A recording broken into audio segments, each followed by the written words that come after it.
have to say, and the world will slip away from you.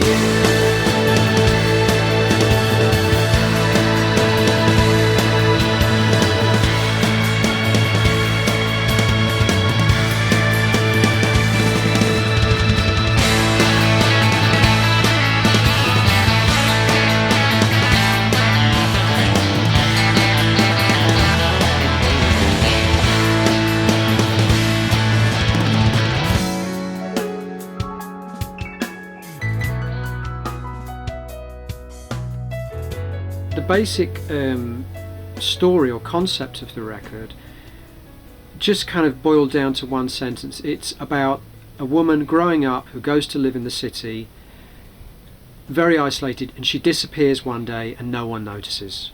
That's kind of like the basic, just in a nutshell, the concept of the album. There's a lot more to it than that.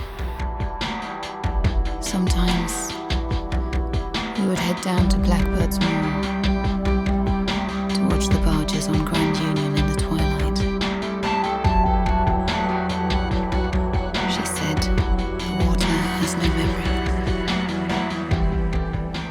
The seed for me was seeing this film about this woman who died in London. It's a documentary called Dreams of a Life, and it's a documentary about a woman called Joyce Carol Vincent, who was found dead in her London apartment, and she'd been there for 3 years.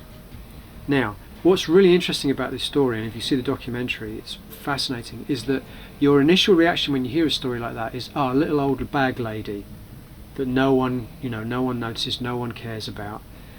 She wasn't. She was young, she was popular, she was attractive, she had many friends, she had family, but for whatever reason, nobody missed her for 3 years.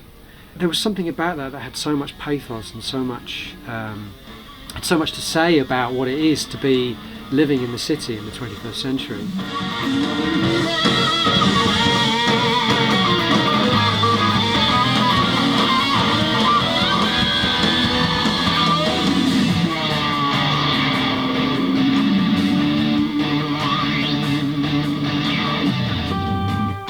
That was a good one. That's my favourite so far today. And the album's also unique in that you have a strong female vocal presence on it. Yes. Tell me about that and who the singer is. The idea of the album is very much about a woman. It's written from the female perspective, and so for me it was important not only to write from the female perspective but to have a more feminine sort of like voice on the record. So there's a couple of songs where I'm effectively duetting with a fantastic singer called Ninette.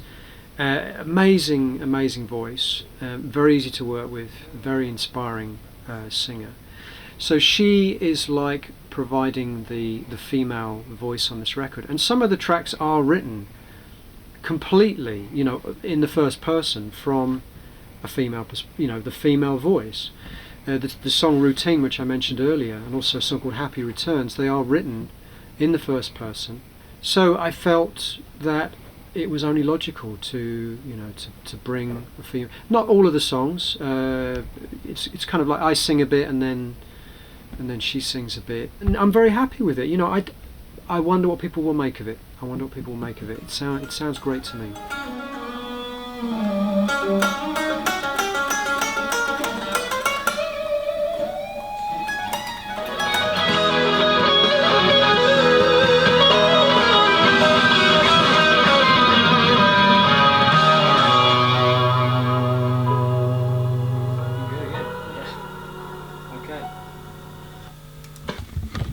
Fucking good also. I didn't really have a strong preference for which pickup, did you? No, they both sound good. Yeah. Do you want to come and have a listen? But also I went through a period of listening to a lot of Kate Bush. Probably my favourite Kate Bush album is The Dreaming. It's just an astonishing record, vocally particularly. What she does with her voice on that record is just, nobody has ever bettered it for me. And there's one song on that record called All of the Love, and there's a beautiful moment where her voice breaks off and the voice of a boy chorister takes over and effectively sings the chorus. A choir boy sings the chorus. And I've always loved the sound of of boy choristers. So we've actually got a 12-piece boy choir group coming in to sing, and that's exciting because that's something I've had a choir before, but I've never had that ethereal kind of quality.